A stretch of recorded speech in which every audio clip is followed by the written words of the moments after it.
Good afternoon and welcome, everyone. Thank you for joining us for this live, interactive telephone town hall with Pennsylvania Labor and Industry Secretary Jerry Oleksiak and UC Benefits Policy Director Susan Dickinson. My name is Dirk, and I'll be moderating today's call.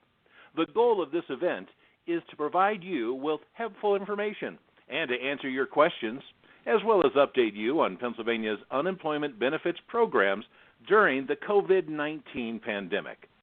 As I mentioned, this is an interactive forum, and we would love to hear from you.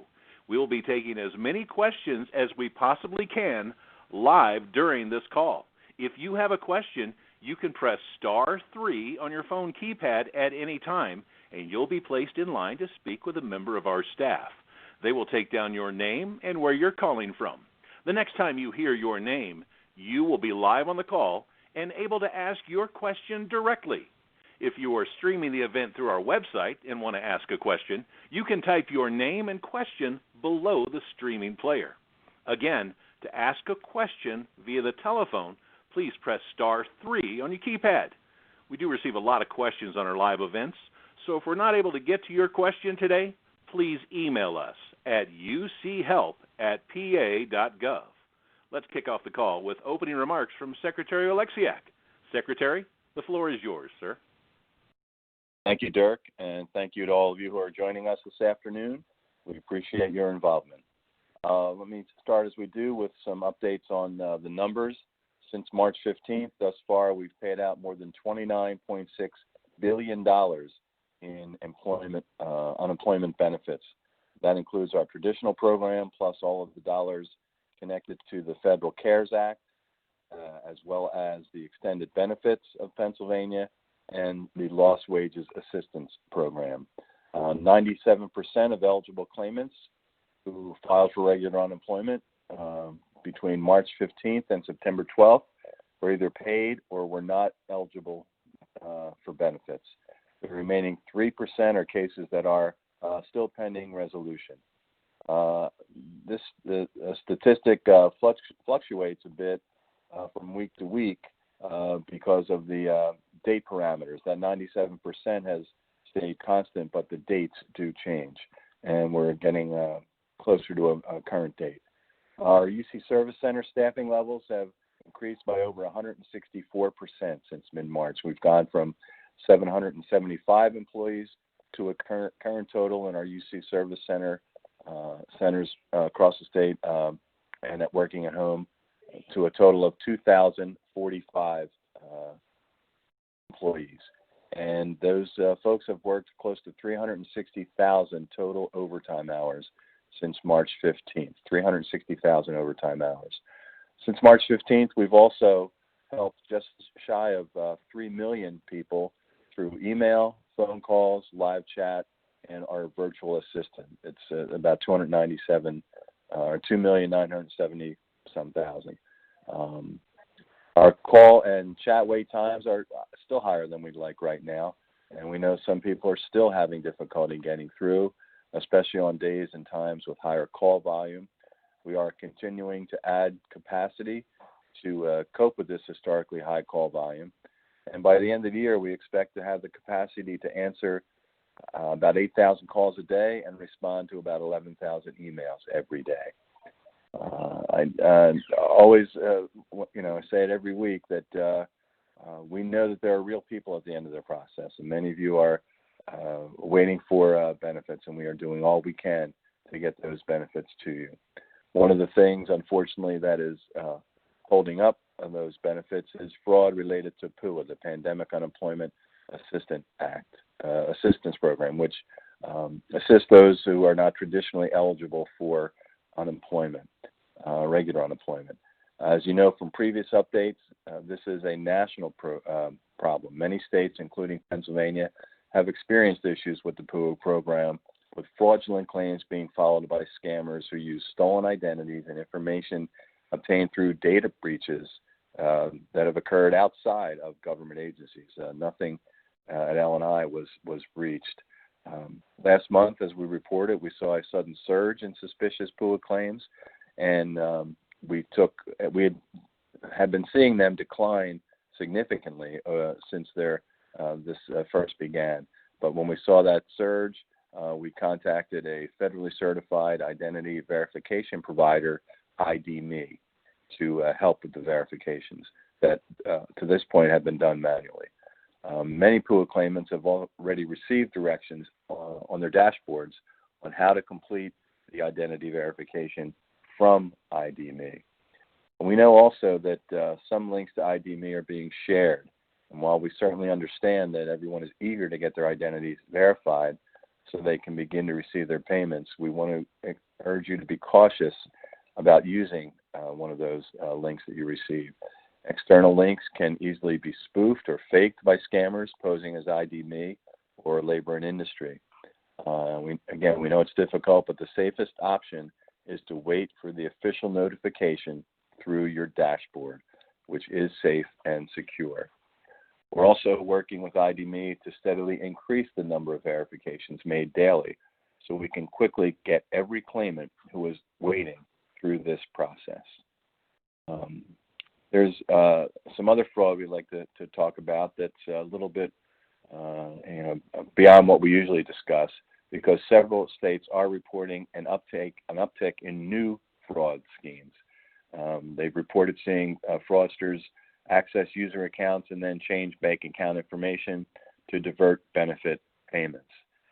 Claimants, and I know this is common sense, but sometimes we do need to hear it over and over. Claimants should never give usernames or passwords to anyone. At Labor and Industry, we will never call you and ask you for your username and password, and you should not provide it to anyone through social media.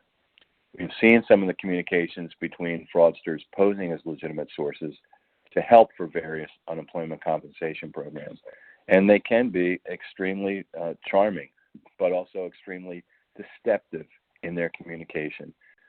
They appear as sympathetic and caring. They'll offer to help a claimant sign up for a fake program.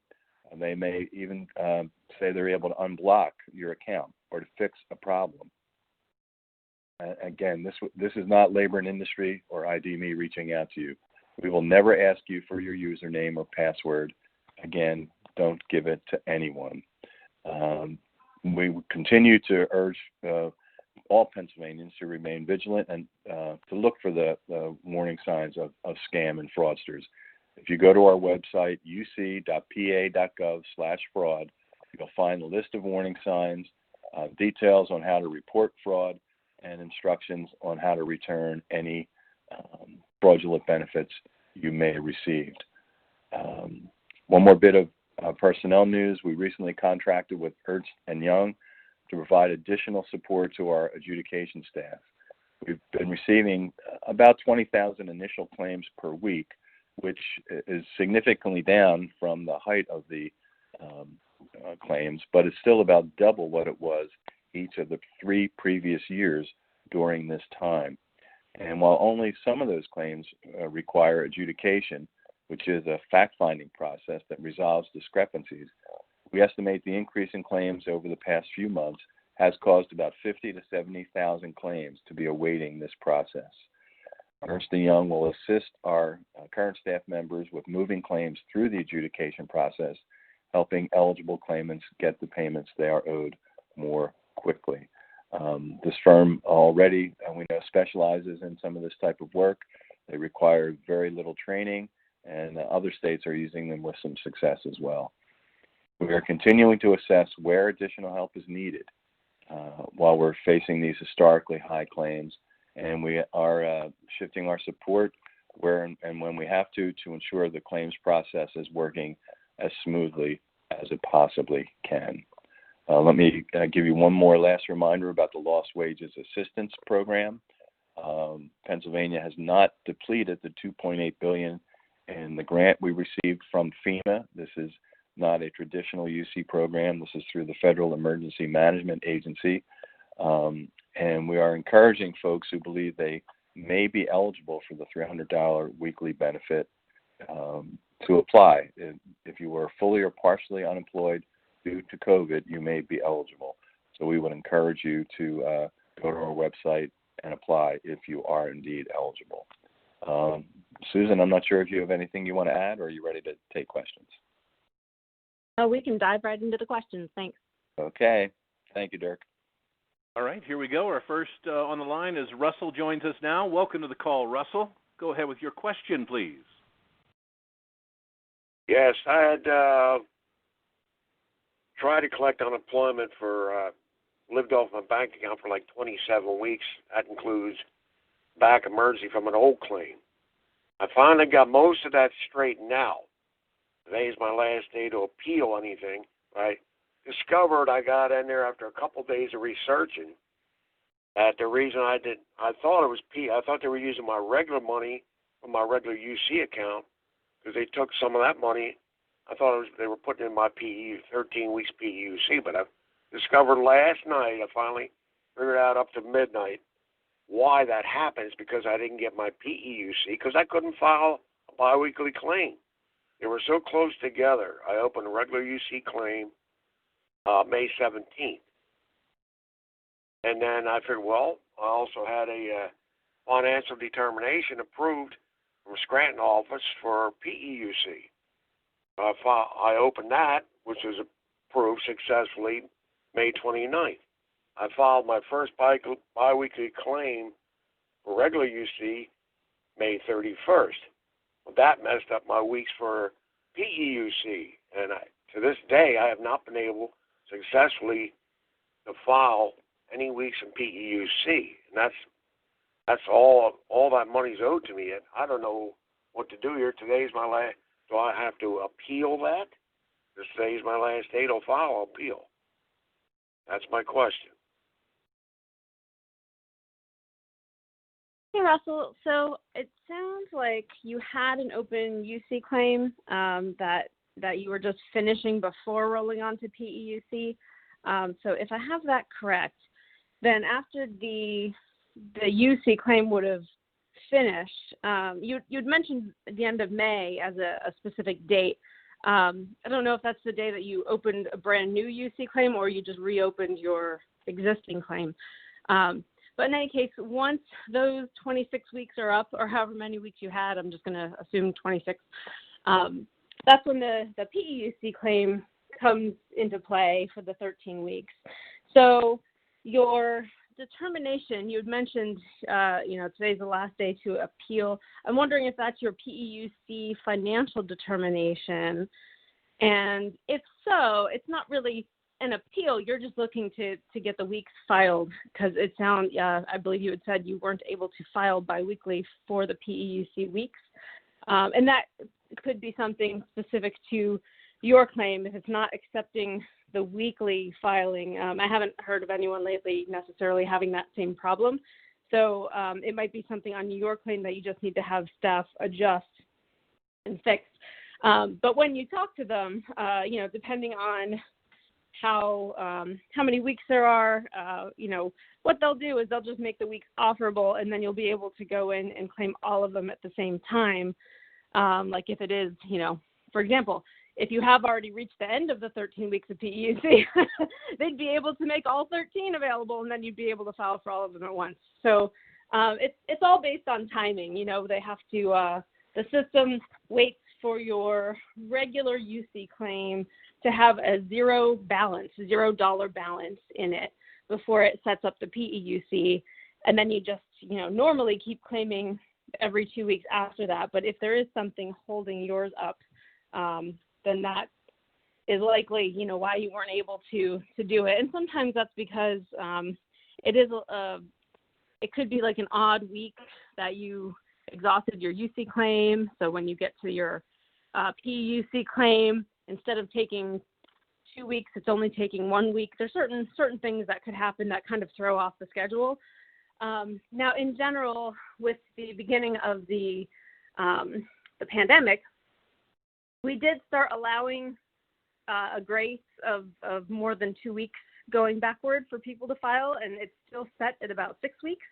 So if people miss it or something does get off kilter, it could be the grace period that kind of saves them without having to call us. You can then file for old weeks. So with that all being said, of course, this may be a technical issue, not so much an eligibility issue, and because PEUC is a program that's available for like everyone who finishes a regular UC claim. So there's no special qualification or anything. It truly is just an extension of 13 weeks on your regular claim. So there's no reason to, appeal it. It's like a granted benefit pretty much for everyone. So you just need to, have someone take those weeks or set up the weeks for you so you can go online and claim them or call Pat, whichever you do. So regarding being able to get in contact with staff, because of course this is always a big issue because things are always very busy, we have really had a breakthrough with our chat. I don't know if you use online chat, but we have the bot now. Her name is Paula. She's artificial intelligence that answers people's general questions, and she has really made a difference in being able to answer some general questions for individuals so they can, get off the chat and then they can keep the chat open for other people who really need to talk to a staff member, particularly about their claim. So it's, once you chat with us, the chat's available 24/7, the artificial intelligence. And then if you're chatting with us Monday through Friday, 7 a.m. to 6 p.m., and she doesn't answer your question, you're able to proceed to a staff member, and the staff member will be able to answer your question for you. And, she's definitely taken a lot of the burden of the general questions off of the staff so that they can then focus on issues like yours, where they do have to take some sort of action to fix what's going on your claim.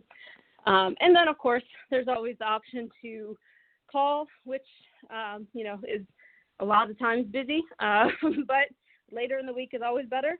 And also emails. I say it every week, and it's still continuing that we're cleaning up more and more emails every week. We're able to get through a lot more because we have a lot fewer coming in these days. So you can send an email as well to uchelp@pa.gov and, explain that you're looking for your PEUC payments. You haven't received them, and so you're wondering what's going on, and they can take a look and diagnose any problem that's happening. Thank you for that answer, Susan. Now, as a reminder to ask a question, please press *3 on your telephone keypad to enter the question queue. And if you're listening in on the website, you can type your name and question below the streaming player. Next up, we've got Joe on the line with us. Welcome to the call, Joe. Go ahead with your question, please. Hi, Susan. My question was, I recently filed a claim for my daughter, and I've been having issues as far as when I'm going through the reps and speaking with them. I keep kind of hearing different scenarios as far as the information goes. The first rep told me that I was unable to, or she was able to backdate the weeks, and then she was supposed to call me, which she never did, and then I had a call back in, and I spoke to another representative, and they told me that they're not able to backdate the weeks, that it has to get forwarded to an examiner.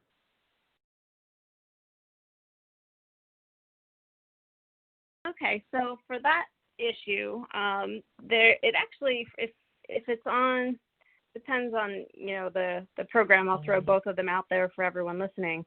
On the PUA program, backdating is not an issue. Backdating is pretty much, now the system won't make it automatic, but I'm talking in terms of being eligible or not. It is automatically back to when you were unemployed.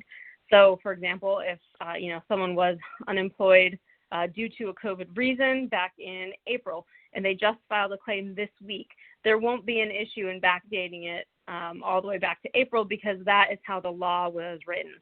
Now, when it comes to a regular UC claim, that does take an additional determination. Right now, Pennsylvania's regulations allow us to go back 6 weeks for individuals who could not reach us on the phone.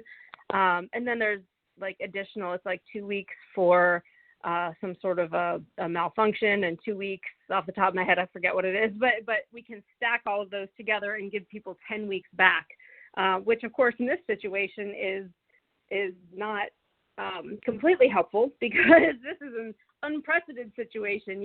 Those 6 weeks back for not being able to reach someone on the phone, that was put into play about 10 years ago when the Great Recession was going on, because they figured 6 weeks would cover any emergency going forward. Well, no one predicted this emergency. So anyway, we are, working with our examiners to make sure that, they understand the situation. And of course, they know they're in the service centers, and they know that individuals are having a very tough time getting a hold of us. So it is like a formality. They do, when there is a backdating issue on regular UC or PEUC or EB, it does have to go to an examiner who says, was there good cause for the person not filing on time?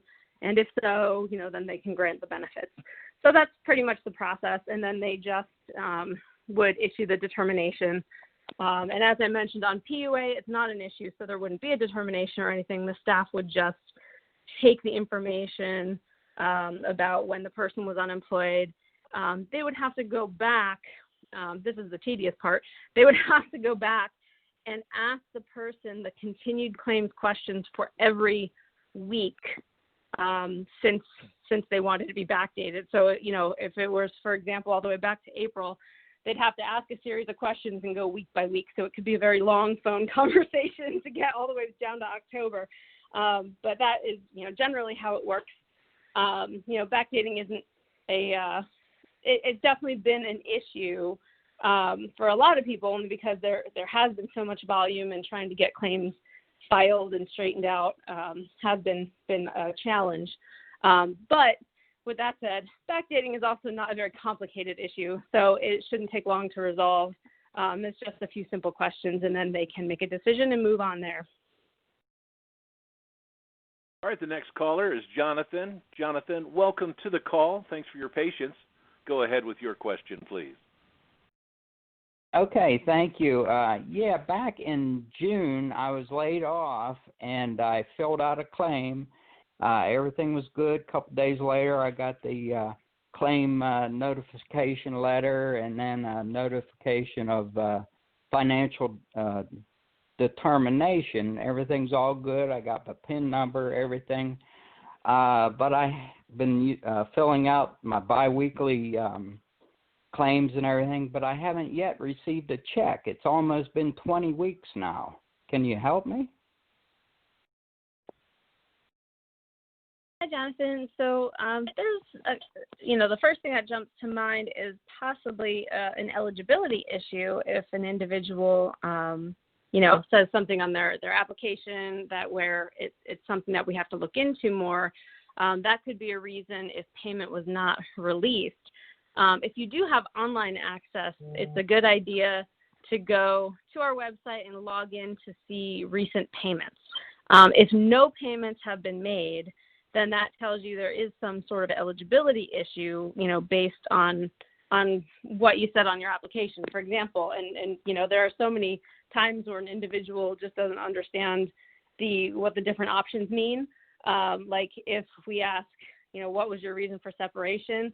Especially during this pandemic, a lot of people said still employed because they were only temporarily not working, but they were still attached to their employer, and that caused a lot of issues because that's, saying I'm not unemployed. So that's just one example, but there's a lot of things on that application, that depending on how you answered, that could be the issue. So if you look at your payments online and you see that your most recent payments were made, then that tells you there was no eligibility issue and your payments were made, but of course the question is, where are the payments? So if you had signed up for direct deposit, they should be going to your bank account. If they are not, you may want to contact Pennsylvania Treasury and just make sure that your bank account information is correct. Now, generally, they have a screening process up front where, they make sure that the bank account is correct for each person, but, anything can happen. So it's good to just double check that the bank account info is right.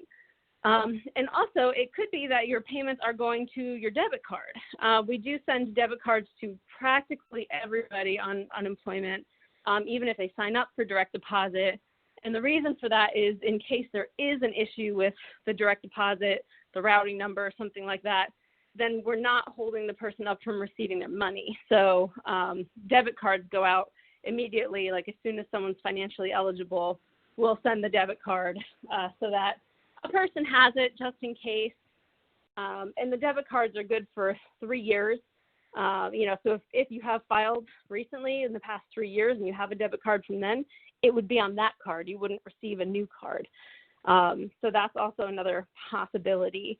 Of course, without looking at your claim, I don't know for sure, but those are some, typical type of issues. If you haven't heard anything since June, that could be what's going on. As the Secretary mentioned in his opening remarks, we now have Ernst & Young, who is helping us to do a lot of our fact finding when there is issues that individuals have with their unemployment.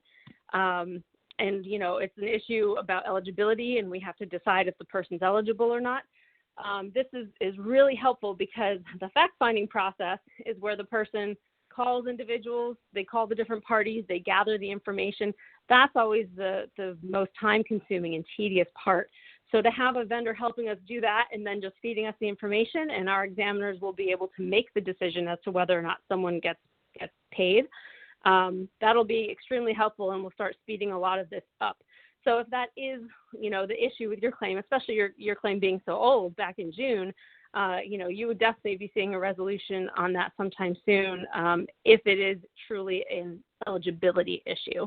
But again, check your payments and just make sure that no payments are being made, or if they are, it might just be going to a different payment source than what you may expecting. Just make sure you check your debit card. So moving on now to a couple of online questions. Carol writes, my PUA claim disappeared from the website weeks ago without the reason being communicated to me. I've emailed and faxed many times with no success or reply. What should I do? It sounds like that it was probably a suspected fraudulent claim. That was happening with some claims, not a lot, but where the claim that you had was inactivated. And we've actually been going back to try to reactivate them because what happens is, if a claim gets inactivated, the intention is to just prevent someone from filing weekly claims. But instead, what was happening was it kind of just gives you all the rest of the links and almost encourages you to file a brand new claim, which doesn't make any sense. On PUA, a person cannot have multiple claims. So it was really like a technical type of issue that we're in the midst of resolving. So if it's not activated, if anything, you definitely should send an email or try to call the PUA line or an email to ucpua@pa.gov just to say, hey, my claim wasn't activated. I need it back. And that's, that'll make sure that someone has that one because you'll likely be, we're trying to work through our vendor to find these claims and reactivate the ones, that should be reactivated. But, just to cover your bases, it doesn't hurt to just send an email and say, hey, I need my claim reactivated. And then once it's reactivated, you'll be able to file your biweekly claims again. So filing a new claim by accident won't necessarily hurt anything, but of course it complicates things because now you have this new claim. It's going to tell you you're financially ineligible because, again, the system knows that a person can only have one PUA claim. So it's not going to let you claim benefits on that new claim, but it's going to have the appearance of being a whole new claim. So it is very confusing. So in any case, make sure that you do send us an email so that we can look into it. Or in the meantime, someone may be, we have to work through our vendor to reactivate those. So there's a chance it could be reactivated. But, cover your bases and just shoot us an email at ucpua@pa.gov. All right, our next online question was submitted by Angela, who says, I repaid an overpayment. That check was cashed September 4th, but my pay is still being reduced. What can I do to resolve this? That is a good question. Normally, there is not such a lag in between, cashing a check, unless it went, unfortunately, to another party, but that still shouldn't clear then because the signer isn't the signer. So if it was September 4th, and here we are at the end of October, I definitely suggest reaching out to uchelp@pa.gov. We do have internal rules, and they go along the lines with our federal U.S. Department of Labor that tells us when we receive cash, now whether that be actual cash, which we normally don't receive, or a cashier's check, a money order, a check, anything like that, we have a responsibility to deposit it right away. Of course, when you're deluged in a pandemic and millions of claims, it becomes a little different. But we still try to cash those right away. And the reason is because you don't want anything that's cash or cash related getting lost or unaccounted for. So, it's our goal to try to get those all taken care of immediately. But then the second half of that is actually applying the money to your overpayment on your claim. Because remember, our systems are all, especially our legacy systems, 40 plus years old, everything's manual. So just, cashing the check with the bank, that doesn't automatically do anything else. Instead it goes to a staff member on a list, and they have to be able to apply the money and make sure that it's applied to the overpayment. Of course, any overage, so, now your overpayment has been getting smaller if we're deducting your benefits each week, every 2 weeks. Any overage goes back to you as a refund. So you will be, getting that money back from us when the staff member does apply the money to your overpayment. So that is a larger gap than usual. Usually it might take about 2 weeks or so. That's a typical amount. When there's not a pandemic happening and not a ton of volume, it's usually fairly quickly right away. So, in that case, I would definitely send an email to uchelp@pa.gov and just follow up and make sure that someone is applying it, because there is there are a lot of checks that we're receiving. There's a lot of overpayments out there, and people want to, resolve them right away, which is great. But of course, it is a lot of volume, so it's just taking some time to get through them. All right, a quick reminder, if you've got a question you would like to ask and you're listening to this conversation on your telephone, please press *3 on your phone keypad to enter the question queue. Again, if you have a question, please press *3 on your telephone keypad to enter the question queue. If you're listening in on the website, just type your name and question below the streaming player. And going back to a caller, we've got Damon on the line with us. Damon, welcome to the call. Go ahead with your question. All right, thank you. So I had filed the week of July 19th, and I've emailed, I've tried through the call. I've actually been able to get through 3 times through the chat, and each time they've told me that I'm still waiting on a determination by the examiner, and no information as to what the time frame is, what steps I can take, and the last email I sent was on October 9th. I'd emailed previous that dating back to August 20th without any response. So I wanted to see what do I need to do to move this forward. Hi, Damon. Actually, it may move forward pretty quickly soon, since we do have that extra help from Ernst & Young. So they'll be able, if someone reaches out to you to ask questions, it is likely going to be someone from Ernst & Young. And then our staff are, at the ready, waiting to get the information back from them to make a decision. Normally, it could take 8 weeks, so about 2 months to make a determination, 6 to 8 weeks. Of course, with the pandemic, it's a little more than that. So you're at about the 3-month mark, which, is not what we want. I mean, we want to be able to resolve these things much quicker. It's just been a volume issue. So now that we have, help in order to be able to get these done a lot more quickly, we're hoping to cut that back down to our normal range, and not have, individuals waiting for 3 months or anywhere around there. And then we'll be able to handle them, much more quickly. So, you're certainly welcome to, keep checking status updates with the UC Help account. But now that we've trained Ernst & Young last week, they started with fact finding this week. and we're seeing how they're doing, and we're unleashing them to be able to help through everyone. There's a good chance that you'll be hearing from them soon, and then they'll be able to we'll finally be able to make a determination on your claim. Next on the line is Sean. Sean, hello and welcome. Go ahead with your question, please. Yes. I had I filed under the PUA, and one day I had two issues come up. I guess it was to verify my identity on my dashboard. So I went ahead, I uploaded all the necessary documents, and I emailed them. And I didn't hear anything back, so I kept filing every week as instructed to do so.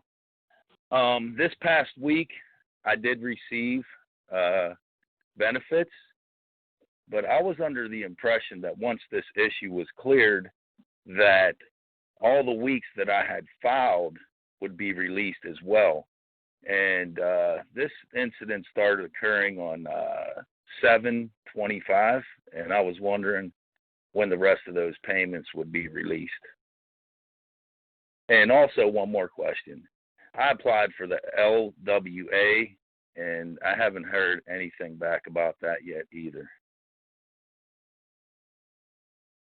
Hi, Sean. So there could be a couple different things going on. We've been making some adjustments to our PUA system. It wasn't exactly doing what we normally do with our legacy system, in that it wasn't releasing certain payments at certain times. There was just some things that we had to do, without getting too technical, just some things we had to do to make sure that payments were getting out the way they need to. So if you're looking at like the back payments, previous to, you're saying your issue was in July, those should be out. We're, making sure that the old payments aren't getting held if individuals, had started getting paid and then we found an issue, they should continue getting paid. Now, the new issue on your claim, that could be, any number of things. It could be, some sort of eligibility issue. It could be if you haven't been verified through ID.me, or if there was an identity verification issue. That could also be something that was holding it up. And if you get an ID.me email from us in your dashboard, you definitely want to go through there and make sure that gets taken care of. Because we have different reasons why individuals might get caught in an identification filter, and those are the individuals that will be sending these emails to say, hey, you need to verify your identity. So be watching your dashboard for that, because that could be, in most cases, when I talk to someone who's like, hey, I haven't received anything and I have no idea why, it's usually an identification issue. So be watching your dashboard for that. Whenever you log into your dashboard, if there is an ID.me message for you, there is a pop-up that says there are messages waiting. So you want to make sure that you read your messages and that you successfully can do that and go through the ID.me process, which is a fast process in itself. You just click on the link. You can answer questions about yourself, or you can upload documentation, and then clearance is fairly quick. Now, you did mention the LWA program. Because you're a PUA claimant, there is no application. As soon as your payment is made for those underlying weeks, so your PUA payment has to be made for the weeks ending August 1st through the week ending September 5th. Once those weeks are paid, then you receive the LWA payments on top of them. So the LWA isn't separate. It's not like you would get paid for those while we're still waiting on an outcome for your basic payments. The basic payments have to be made first, and then LWA automatically happens for you, since you're a PUA claimant. Individuals not on PUA did have an actual application they had to fill out. It was just 2 questions. And then theirs are also made the same way. They have to have the underlying benefit payment made first, and then the LWA payment is made. So as soon as your additional weeks are released, that's when the LWA payments will be made on top of that. It's likely, I mean, if there's no other eligibility issue that you know of happening on your claim, like there was nothing else you raised when you were filing for your weeks or anything like that, then it probably is an identity issue, and you're just waiting for the ID.me link in order to clear it. All right, next up we've got Carol. Carol, welcome to our call. Go ahead with your question, please. Hi, good afternoon. My question is long again. I'm on PUA. I originally filed in March. In September 15th, I found that finally was able to get through with the phone call because my payments as of June 28th were all in progress. Filed all the additional paperwork. Filed an appeal on September 17th. 2 days ago, I received the ID.me. I filled that out, and I'm still in limbo right now. And I was curious to know if there's any way that I could possibly file another claim, or do I have to wait for my appeal so I'm am eligible for the $600 and the $300 from back in July that I was unable to receive? Hi, Carol. So if you've gone through the ID.me portion, that's a good first step because that at least clears out that issue. There could be other issues on your claim, and if there are, then that's probably what's holding it up. Because keep in mind, the identity issue is cleared by ID.me, but that doesn't clear all the issues. So if there is an eligibility issue, that's something further beyond identity, then that is something that would have to be handled by one of our staff, whether it be something that needs to be adjudicated by one of our examiners, or maybe it's an issue like if you have a wage issue or something like that, then you would have to have one of our interviewers would be the ones looking at it and probably contacting you. Depending on exactly what's going on, and of course, without seeing the claim, it's hard to say. Depending on exactly what's going on, you may have, something that someone has to get more information from you about. About LWA, now when the payments for August 1st through September 5th are made, the LWA would follow that. So you just have to wait for those basic benefits to be paid first. And, once those are paid, then the LWA $300 payments, follow those pretty much at the same time when it comes to the PUA program. With the regular UC program, there's a delay of about a week. But with the PUA program, it's a different scenario. So it's, to get a status, of course, you have your dashboard and you can look and see if there are active issues. You can look and see if there's any type of determinations made on your claim. If there was a determination issued, it would be in your documents section. So you can see, and it also alerts you if you, log into your dashboard, there will be an alert there that says if you have any messages waiting for you. So if a determination were issued, there would be a message there saying, here's your determination. So if there's no determination, you can, look and see what it is that, may be on your dashboard, regarding what it is that's holding it up to see what's happening. And of course, you can get information through, you can either call or you can send us an email, but you can also get information through chat if you want to go online to our website and use the chat portal. Our regular staff, several weeks ago now, maybe even a couple months now, have finally been trained in PUA, and they're able to answer PUA questions through chat as well. So that's another option to be able to, get a status on what's going on. All right, we're going to jump now to a couple of online questions. Michael wonders, if a reviewer needs to call pertaining to my claim, would it be from a blocked or private number, or could it be a 717 number? I'm glad you asked that question. That's always something. That's something we actually haven't mentioned in a long time. I know we talked about it on early town halls, and it could be from any of those things because it's actually your specific phone carrier that chooses what to display.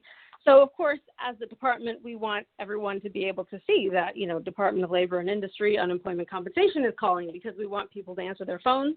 We want to be able to get the information and get the case completed and move on to the next case, and get everyone taken care of. But unfortunately, your phone carrier is actually, whoever you use is the company that decides what is going to be displayed. So we may come up as anonymous or blocked. Our IT people have reached out to all the different major phone carriers and have asked them nicely to, please display something real for us, but there's nothing requiring them to. So some work with us and some don't. So our best advice to everyone is to take our 888 number, the 888-313-7284, and save it in your phone as a contact. That way, when we call from that number, we will come up with whatever you put in your phone, however you labeled us, and you'll know that it's us who's calling you. Because if it's we are, it will be an 888 number, as I mentioned, and they will have it might even display our number or it might not, like it might just say blocked. So it's kind of a toss-up as to what it is you're going to see when we're trying to call. Now, a lot of our staff realize this because they've been around, and this is a problem, not just in the pandemic. I mean, before this, it's a problem, and especially these days with everyone getting so many spam calls. I mean, who answers their phone anymore when it's a number you don't know? So, any case, they've been good about it. The past 2 years, they've kind of developed a process where they'll call someone, person won't pick up, and they might leave a message saying, this is so-and-so from the unemployment office. I'm going to call you back in 10 minutes from this number. Please answer. and then a lot of them will do that. Or they might say, I'll call back at, a certain time or whatever, and then they'll do it that way.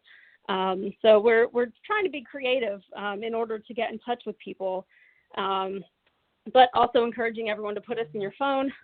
That way, if we call, that you'll know it's us, and you'll be able to answer, and we'll be able to get everything figured out for you sooner rather than later.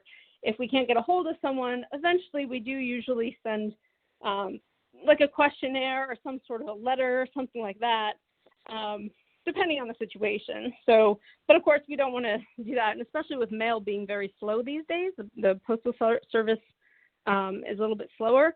We'd prefer not to do that. We'd rather just get everything taken care of over the phone and then be able to move forward. So our next online question comes from Christopher, who says, I started a consulting business after being laid off. Can I collect UC benefits until I start billing and collecting fees as a consultant? Hi, Christopher. So likely, and again, any type of eligibility determination, dependent on the individual, dependent on the circumstances. So, I don't want to say everything I tell you will be the end all be all, but generally, if you start the self-employment after you've started your claim or you've been unemployed for a while, even if you didn't have a claim, and then you decide to start self-employment, that is generally disqualifying. It's definitely disqualifying from regular UC. Now, regarding PEUC, it would be disqualifying to the extent that your business, isn't closed due to a pandemic reason, as set forth in the CARES Act. So, for example, like if you were doing your business for a couple months and things were going well, but then suddenly there's some restriction that you can't, be open as much as you wanted to, or something like that, because of public health restrictions, then you may be eligible at that point. But leading up to it, whether or not someone is actually making money from their self-employment is actually not a relevant piece of it. It's more the fact that you're now out on your own and you're doing the work, regardless of whether you're getting paid for it yet, but you're doing the work and it's self-employment. That's generally going to be disqualifying. So we do have more information on our website. If you just go to www.uc.pa.gov and you search, the search is probably the best way to do it. Search for self-employment. There's a couple different pamphlets and like our benefit rights pamphlet, the UCP one, that will pop up, and we'll talk a little bit about self-employment and what that means. So it sounds just on the very, basic amount of information you gave me that you would not be eligible. But I'll remind you and everybody that eligibility is really determined by the department, and there's no harm in just applying. Just because you apply for benefits doesn't mean that we'll pay them or we'll grant them. But if you're not sure, go ahead and apply, and then let us do the work of trying to figure out whether or not you're eligible. And at worst, we decide you're not eligible, and we send you a determination that says that. So there's really no harm in applying. Just make sure you're going to our website and not some other website or anything advertised through Facebook or anything like that. As the secretary was mentioning, there's individuals out there promising PEUC help to people through Facebook. It's a national problem, and they're not real, and they're stealing people's identities. So whenever you want to file a claim for anything, go through our website, www.uc.pa.gov, and don't go through any other site. All right, moving back to a phone call. We've got, and it looks like time-wise, we've got time for one more call. So we welcome Lori to the line. Hello, Lori. Go ahead with your question, please. Hi, Susan. Thank you for taking my call. I was just wondering, I reapplied for unemployment after the quarters changed in July because I was receiving PUA but was denied originally because I didn't have enough credit weeks. But now, since August 26th, I was told paperwork was sent to my previous employer and they had 7 days to respond, and then the adjudication department would make a decision. It's been almost 2 months now, and I haven't heard anything. And every time I call, they just tell me it's an adjudication department, and I have to be patient. How patient do I need to be, and how soon can I get an answer? Thank you. Hi, Lori. Your situation is exactly why we've contracted for the external help, because it is taking much too long, much longer than we want, to be able to issue determinations to people. It really should only take no more than 6 to 8 weeks. So that is, why we have the extra help now. And so hopefully, the information, it sounds actually in your case like they already sent the questionnaire to the employer. So that's good. That means that's already in the pipeline. Now, whether the employer responded or not doesn't really make a difference if it's been this long. We'll move forward with the information that we have and make a decision based on all the information we have. So if that's just the information from you and we never heard from the employer, then we'll just be able to make a determination based on the information from you.